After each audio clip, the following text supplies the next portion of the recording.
Masuk ke part kedua, membahas tentang Cloudy. Kali ini aku akan jelasin Cloudy itu seperti apa dan juga apa tipe-tipenya. Nonton video ini sampai habis ya.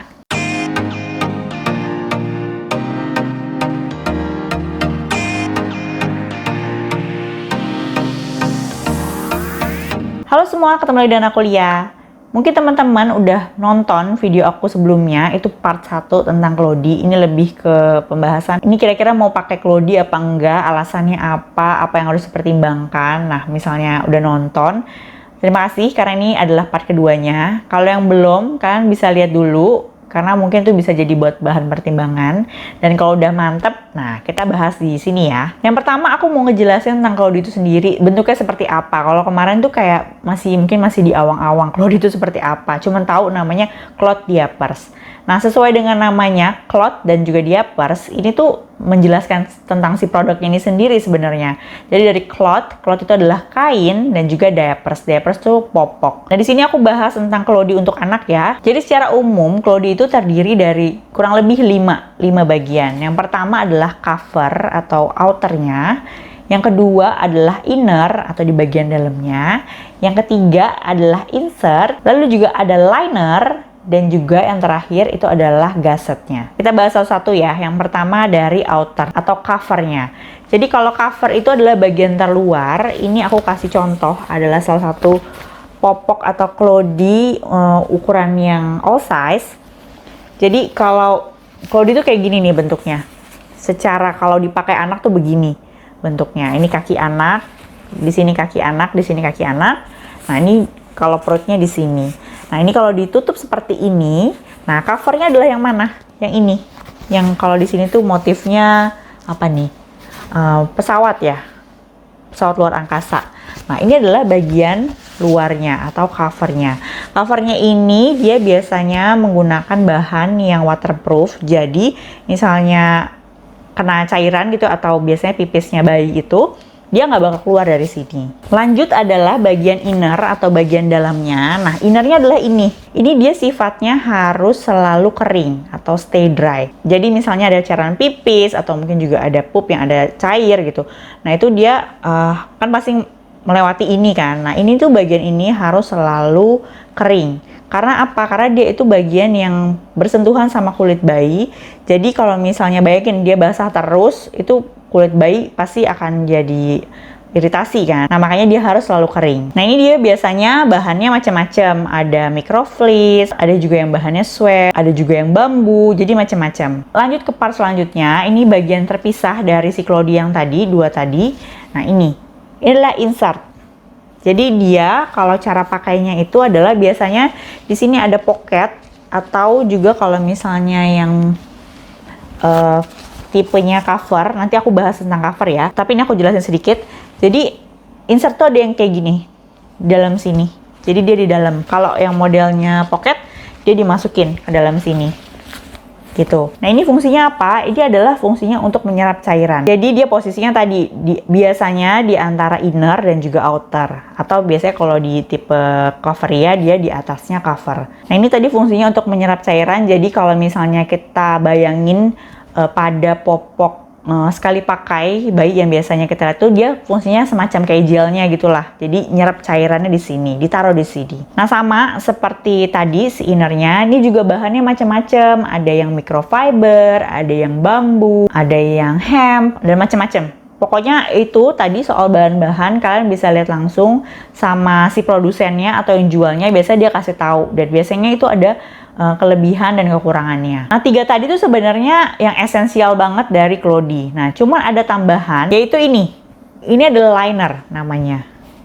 Liner ini sebenarnya kayak kain tipis gitu. Dia posisinya adalah di atasnya inner. Di atasnya inner. Kalau di tipe pocket itu kayak gini, atau di tipe cover ya, dia di atasnya dari si insertnya. Jadi ditaruh kayak gini. Nah, fungsinya apa? Karena ada beberapa bahan dari khususnya yang tipe cover ya gini, ada insertnya itu yang nggak boleh kena langsung ke kulit bayi, karena itu bikin kulit bayi itu jadi kering. Nah, makanya dilapisin pakai ini.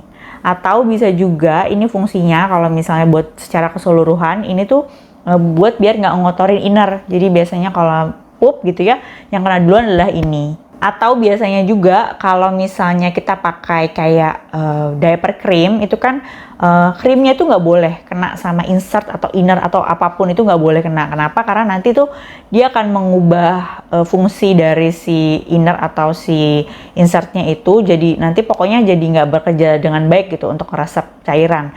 Nah makanya kalau misalnya pakai itu harus pakai ini. Nah terakhir adalah leg gusset. Jadi ini adalah apa ya nyebutnya ya? Ini adalah bagian kaki atau bagian paha. Nah ini aku kasih lihat. Jadi ini modelnya juga macam-macam. Yang pertama ada yang namanya inner gusset. Jadi bisa lihat gini. Ini tipe yang pocket juga. Nah inner gusset tuh yang kayak gimana sih? Nah itu yang di sini nih. Itu dia tuh fungsinya untuk kayak apa ya, kayak blocking gitu supaya cairan nggak keluar. Karena gara-gara ini tuh dia jadi bikin ngepas gitu ya sama si kakinya bayi atau bagian bawahnya bayi. Jadi kayak pakai celana, gimana sih kalau kita pakai celana yang ini nih model kerut gitu atau karet. Nah itu kan kita bisa ngepas gitu kan. Nah ini posisinya yang tadi kalau yang inner gusset tuh ada di dalam. Lalu ada juga yang namanya leg gusset. Nah ini khususnya di sini. Ini tuh dia buat di paha. Nah ini penting banget karena kalau misalnya kita pakai klodi itu kalau pahanya lingkar naroknya gitu ya, nggak ngepas gitu ya, atau kelebihan gitu ya, nanti dia bakal bocor dari situ. Nah sama tambahan lagi ada juga yang namanya double leg gusset. Jadi aku perhatiin kayak ada di sini, ini yang tipe Cavaria gitu. Jadi tuh pas dipakai selain dia di sini ada gussetnya di sini, terus di sini juga di pahanya tuh juga kayak apa ya, kayak nutupin gitu, kayak bener-bener ngepas gitu sama pahanya bayi. Sebenarnya secara universal ini dia pokoknya buat menghalau cairan-cairan itu supaya nggak keluar dari pahanya bayi. Nah jadi udah kebayang ya tadi lapisan-lapisannya itu seperti apa. Nah cara kerjanya itu seperti apa sih? Aku contohin kalau yang ini ya, yang modelnya pocket. Nah ini pocket, terus aku pakaiin ini insertnya. Jadi cara pakainya ini kan ini pocket, terus aku masukin.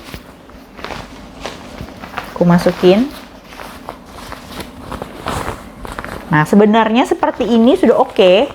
Jadi kita udah bisa pakai buat si bayi gitu ya. Nanti dia pipis atau pup, nah nanti akan keluar ke sini. Dia akan kena ke sini. Nah nanti cairan-cairan semua akan masuk ke dalam. Nanti dia tersimpan di insertnya. Insertnya ada di dalam. Nah kalau misalnya teman-teman tadi pakai diaper cream atau nggak mau ngotorin si innernya, nah teman-teman bisa pakai si ini.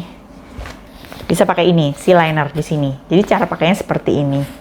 Nah pastikan tadi leg gussetnya atau gussetnya itu pas sama pahanya bayi itu, jadi supaya dia nggak keluar. Nah kalau tipe klodinya Cavaria, nah dia pakainya seperti ini. Ini kan di covernya, nanti si insertnya itu dimasukin ke dalam sini. Nah kalau misalnya tadi mau pakai liner, dipakein di atasnya gitu, dimasukin gitu.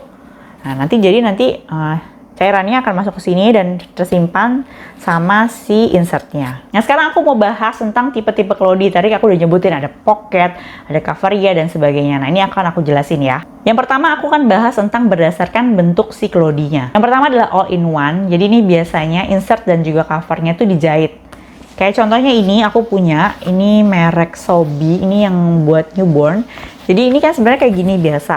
Nah ternyata pas aku lihat dalamnya itu, dia tuh ada insert yang dijahit gitu. Jadi kalau yang kayak gini biasanya kita misalnya nggak tambahin insert itu nggak apa-apa karena dia udah ada insertnya di sini. Tapi kalau misalnya mau ditambahin insert lagi juga nggak apa-apa karena itu bisa buat nambah double ketahanannya ya. Nah selanjutnya juga ada tipe pocket. Nah tadi aku udah sering bahas di sini. Jadi tipe pocket tuh yang seperti ini.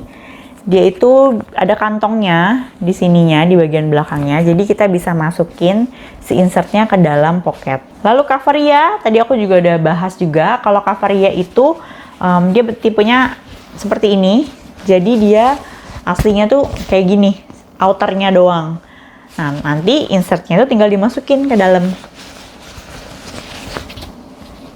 Enaknya tipe Cavaria ini biasanya kita bisa ganti insertnya macam-macam. Misalnya kita nggak mau pakai insert atau kita mau pakai alas ompol, nah itu bisa. Sama terakhir ini biasanya dipakai buat newborn karena bentuknya yang simpel banget. Itu adalah pre-fold.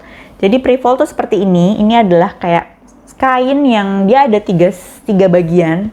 Jadi 1, 2, 3. Nah ini tuh bentuknya seperti ini ya. Nah itu nanti kita pakainya tuh dilipat gini loh. Dilipat gini. Nah ini bisa kita pakai sama baby newborn, nanti dipakein sama Snappy. Jadi ini mirip-mirip kayak popok kain yang zaman dulu kita kenal itu loh. Prefold ini sebenarnya mirip-mirip kayak insert, jadi dia fungsinya untuk menyerap cairan. Jadi misalnya pun kayak tadi yang Cavaria atau yang pocket gitu ya, insertnya mau kita ganti prefold, itu juga bisa. Nah sekarang aku bahas tipe kelodi berdasarkan ukuran. Ini cuma ada 2. Yang pertama adalah ukuran all size, alias bisa dipakai dari umur bayi baru lahir sampai dia biasanya sih sampai umur berapa ya? Umur 2 tahun mungkin ya. Beratnya tuh sekitar kayaknya 15-an kilo kalau nggak salah. Sebenarnya gampang sih, tinggal dilihat dari ukurannya. Biasanya ukuran lebih besar. Nah tadi kayak gini tuh dia ukuran yang all size. Nah salah satu cirinya itu biasanya dia kayak ada banyak snapnya gitu loh, kancing-kancingnya.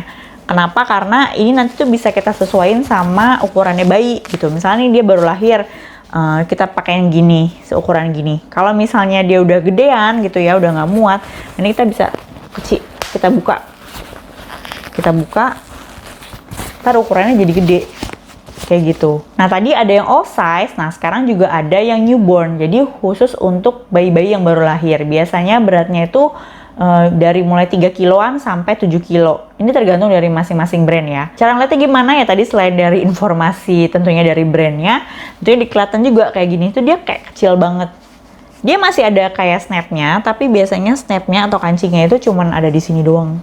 Kalau tadi kan kayak ada 3 gitu kan, lebih banyak. Nah kalau ini tuh biasanya cuma segini. Karena memang pemakaiannya tuh biasanya cuman ya tadi cuman sampai 7 kilo aja. Lanjut aku kategoriin lagi, ini tipe kelodi berdasarkan cara pemakaiannya atau cara mengaitkannya. Ini dia cara mengaitkannya dengan snap atau kancing. Jadi ini kan kayak gini, dikuncinya gimana? Dikuncinya gini. Tinggal dikancingin aja gitu. Tuh, gitu. Sebelah sini juga nanti kayak gitu. Nah selain kancing ada juga yang velcro kayak gini. Nih. Apa ya, prepetan namanya ya tuh. Jadi bisa dibuka tutup sendiri gitu. Jadi biasanya kalau yang ini bisa lebih menyesuaikan sama ukuran pinggangnya bayi. Nggak cuman yang newborn aja ya, nih kayak tadi aku juga punya nih yang all size nih. Ada juga yang modelnya gitu. Tuh.